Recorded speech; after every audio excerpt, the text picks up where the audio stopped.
కొత్తగా ఇంట్లోనే పన్నీర్ వ్రాప్ చేసుకుందామా? అయితే పన్నీర్‌ని చిన్న చిన్న ముక్కలుగా కట్ చేసుకొని ఒక బౌల్‌లో వేసుకొని అందులో పసుపు, ఉప్పు, కారం, ధనియాల పొడి, జీలకర్ర పొడి, గరం మసాలా అవన్నీ వేసుకొని బాగా మిక్స్ చేసుకోవాలి. ఒక 2 టేబుల్ స్పూన్స్ పెరుగు కూడా వేసుకొని బాగా మిక్స్ చేసుకొని మ్యారినేషన్ కోసం ఒక 10-15 మినిట్స్ పక్కన పెట్టేయాలి.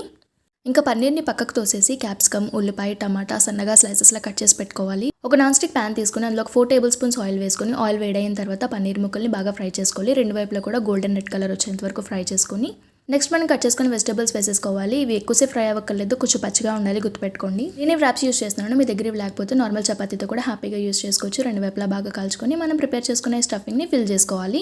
ఇక్కడ నుంచి మీ టాలెంట్ అంతా యూస్ చేసి మీకు నచ్చినట్టు వ్రాప్ చేసుకోండి. నేనైతే రెండు విధాలుగా చూపిస్తాను. ఒకటి ఇలా ఫ్రాంకీ లాగా రోల్ చేసుకోండి, లేదంటే పన్నీర్ స్టఫింగ్ అంతా తీసుకొచ్చి ఒక కార్నర్కి ఫిల్ చేసుకోండి. అలానే పక్క నుంచి కొంచెం కట్ చేసుకోండి నేను చూపించినట్టు. నెక్స్ట్ అలా సమోసా లాగా ఫోల్డ్ చేసుకోవడమే.